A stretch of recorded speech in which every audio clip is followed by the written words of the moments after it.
Fala aí galera, tudo tranquilo? Meu nome é Dalton Moura e no vídeo de hoje nós vamos falar um pouco sobre uma das últimas frases de Jesus antes de render o seu espírito a Deus. Jesus dizia: Deus meu, por que me desamparastes?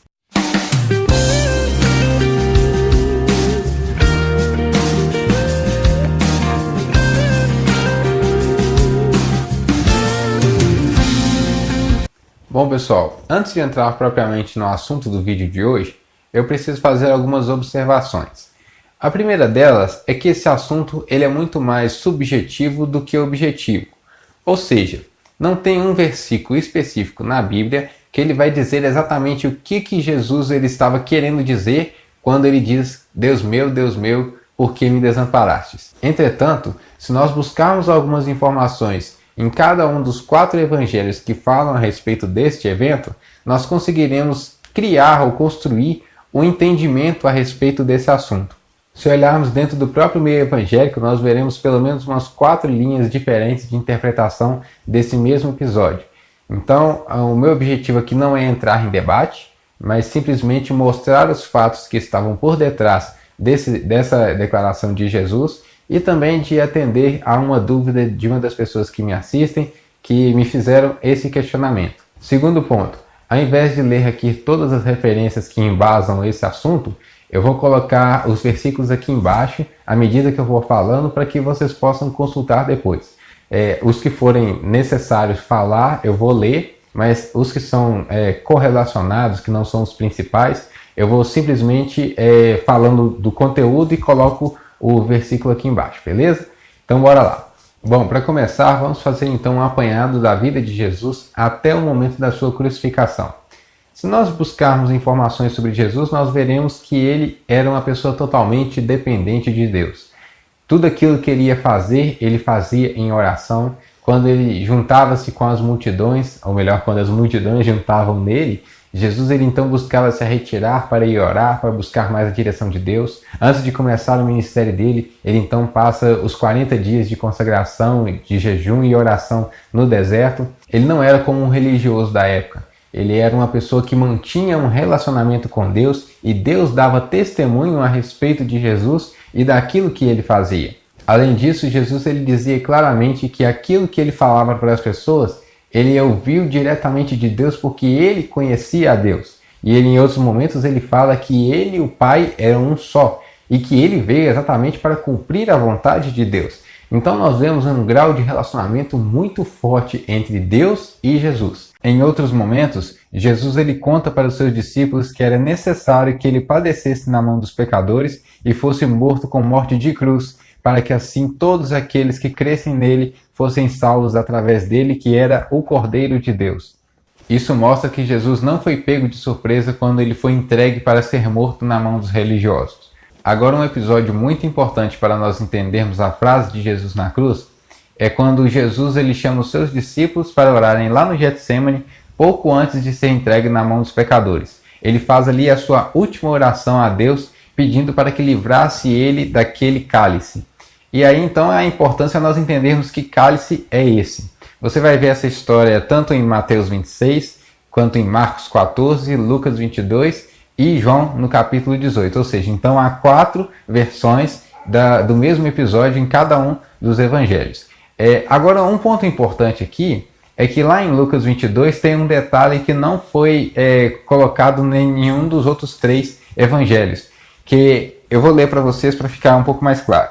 Lucas 22, a partir do versículo 39, diz assim: Como de costume, Jesus foi para o Monte das Oliveiras e os seus discípulos o seguiram. Chegando ao lugar, ele lhes disse: Orem para que vocês não caiam em tentação.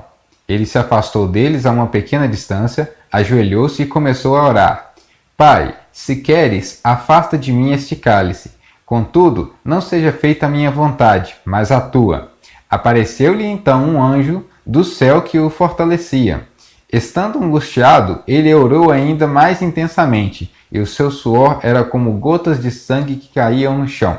Veja que no versículo 43, após Jesus orar pedindo para que, se fosse possível, passasse dele aquele cálice, aparece então um anjo a ele para o fortalecer. Mas na sequência, a partir do versículo 44, nós vemos que Jesus ele continuou angustiado e ele orou ainda mais intensamente. Ou seja, então mostra que nem com a presença do anjo ele se sentiu consolado com a situação que ele estava passando. Então fica a pergunta: será que a angústia que Jesus estava sentindo neste momento se devia unicamente a estar aproximando-se a hora da sua morte, tendo em vista que anteriormente ele já havia falado com os discípulos que era necessário que ele morresse para que se cumprisse a vontade de Deus? Além disso, em uma das vezes que Jesus prediz a sua morte, ele dá uma exortação aos discípulos na sequência, dizendo que aquele que amar a sua vida, perdê-la-á, mas aquele que por amor dele renunciar à sua vida, achá-la-á. Então, se ele estava colocando para os discípulos que eles não deveriam colocar a vida deles acima de todas as coisas, será então que seria justificável o sofrimento de Jesus a tal ponto por perder a sua vida neste mundo? Outro ponto relevante é que quando os religiosos eles vão pegar Jesus para poder levar preso, Pedro ele saca a sua espada e ele corta a orelha de um dos ajudantes do sumo sacerdote, que no caso ele chamava Malco. Isso está lá em João 18. E na sequência Jesus ele faz uma declaração interessante. Veja bem, João 18, 11 diz assim: Jesus porém ordenou a Pedro: guarde a espada. Acaso não haverei de beber o cálice que o Pai me deu? Veja, no momento da oração dele no Getsemane, ele pede para que ele fosse livre daquele cálice. Depois da oração dele, quando já chegou então as pessoas para prenderem ele, então ele já estava meio que conformado então com aquilo e disse: será que então eu não vou beber? Ou seja, ele então, por aquele momento de oração, ele então tinha entendido que não tinha como passar aquele cálice sem que ele bebesse. Agora, que cálice é esse? Será que seria apenas a sua morte? As outras referências que a Bíblia faz à palavra cálice quando ela não se trata de um copo, é quando fala sobre a ira de Deus como um cálice que estava transbordando, no sentido das pessoas terem pecado tanto contra Deus que foi se acumulando a ira de Deus contra as pessoas que haviam cometido tais pecados. Com isso eu não quero nem afirmar que o cálice que está sendo dito por Jesus que seja o cálice da ira de Deus, mas também não está descartada essa hipótese. Antes de eu falar qual é o meu entendimento a respeito deste assunto, deixe-me ler mais 2 versículos que estão lá em Isaías 53, que são os versículos 4 e 5. Diz assim: certamente ele tomou sobre si as nossas enfermidades, e sobre si levou as nossas doenças. Contudo, nós o consideramos castigado por Deus atingido e afligido. Mas ele foi transpassado por causa das nossas transgressões, foi esmagado por causa de nossas iniquidades. O castigo que nos trouxe paz estava sobre ele, e pelas suas feridas fomos curados. Observe que sobre Jesus estava a condenação do mundo inteiro por todos os pecados que cada um havia cometido. Ele fala que o castigo que nos traz a paz estava sobre ele. Ou seja, Deus castigou não a nós, mas castigou a Jesus pelo pecado que nós havíamos cometido. Então, se revermos a oração de Jesus em Getsemane, vemos que ali ele apresenta qual seria a sua vontade, mesmo não querendo que ela prevalecesse sobre a vontade de Deus. Mas quando olhamos Jesus na cruz, ele diz: por que me desamparaste? Uma pessoa só se sente desamparada quando ela espera receber algo e esse algo nunca chega. E o que Jesus esperava receber era o livramento daquele cálice que ele estava prestes a beber. Mas a vontade de Deus era que ele bebesse desse cálice, porque ele era o único homem na face da terra que seria capaz de suportar a aflição, a dor, o sofrimento por todo o pecado de toda a humanidade, porque nenhum homem tinha a condição de morrer pelos seus pecados e permanecer vivo, para que na eternidade pudesse ainda desfrutar de comunhão com Deus. Agora, o que nós precisamos entender é que o cálice que Jesus bebeu, ele não simbolizaria apenas uma morte da carne, porque a morte da carne Jesus sabia que ela iria acontecer e ele já deveria imaginar qual que era o sofrimento que ele experimentaria por causa daquilo. Mas algo que Jesus ainda nunca tinha experimentado era um distanciamento de Deus por causa do pecado que nem dele era. Jesus ele não tinha pecado e ele tinha uma comunhão com Deus muito próxima. Jesus dizia que ele e o Pai eram um só. Então, quando ele pega a carga de pecado de toda a humanidade, ele começa a sentir então esse distanciamento de Deus, porque lá em Isaías 59 diz que os nossos pecados fazem separação de nós com Deus. Não é que a mão de Deus está longe para que não possa nos abençoar, mas é que nossos pecados é como se fosse um muro, uma barreira, nos impedindo de alcançar a presença e o conforto de Deus. Nós vemos que Jesus, mesmo com a presença de anjos ao seu redor, ele não se sentia ainda satisfeito, porque na verdade o seu maior incômodo era o seu relacionamento com Deus, que havia sido rompido por causa dos pecados de toda a humanidade que ele estava suportando por aquele momento, até que então se consumasse a entrega do seu Espírito na cruz. É difícil olharmos para essa situação e vermos Deus desamparando ao seu próprio Filho, que foi obediente a ele em todas as situações.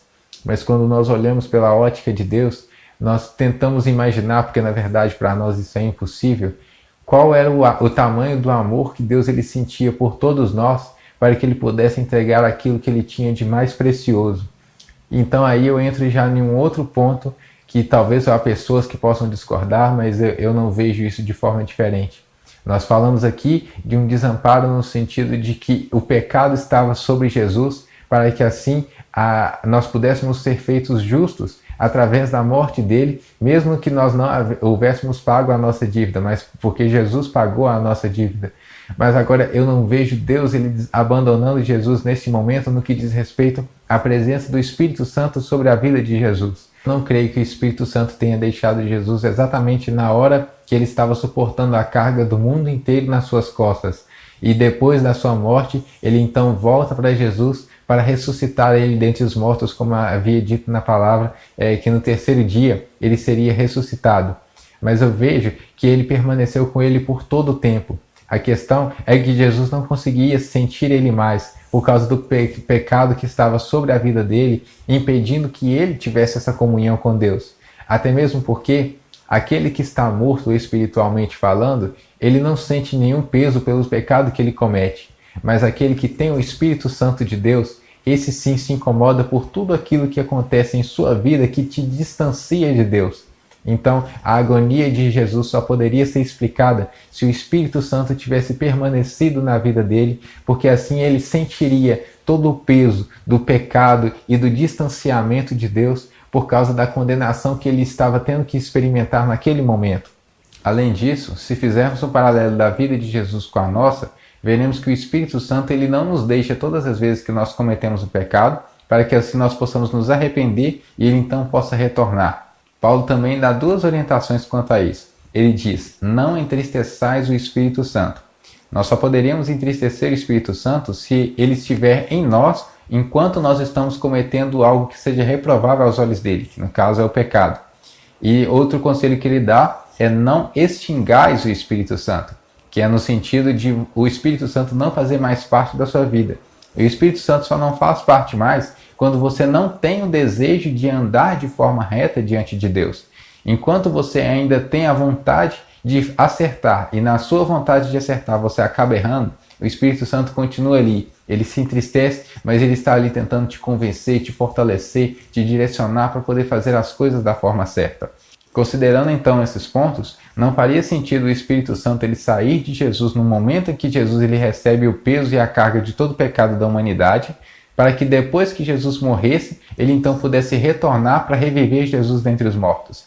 Por isso que essa é também uma prova ainda maior do amor de Deus, porque ele não apenas entregou o seu Filho para que morresse por nós, mas ele também estava sendo participante da morte de Jesus, estando nele através da pessoa do Espírito Santo. Então, o Espírito Santo é que estava sentindo toda aquela aflição. E como Jesus ele tinha o Espírito Santo, ele padeceu da mesma forma, sentindo a mesma angústia no profundo da sua alma. Bom, pessoal, esse é o entendimento que eu tenho a respeito desse assunto. Que Deus não desamparou Jesus no sentido de tirar dele o Espírito Santo enquanto ele estava sendo castigado pelos nossos pecados. Mas ele desamparou no sentido de não atender o último pedido de Jesus, que era de ser livre do cálice da condenação dos pecados de toda a humanidade, que fez com que ele então se distanciasse temporariamente de Deus por causa dos nossos pecados que estavam sendo condenados na sua carne. Mas tudo isso que veio sobre Jesus foi a forma como Deus tinha de demonstrar o seu amor por nós, para que em Cristo nós tivéssemos então a oportunidade de sermos salvos e poder viver com Ele eternamente. Eu espero que Deus tenha te abençoado através desse vídeo e nós nos vemos na próxima semana e até mais.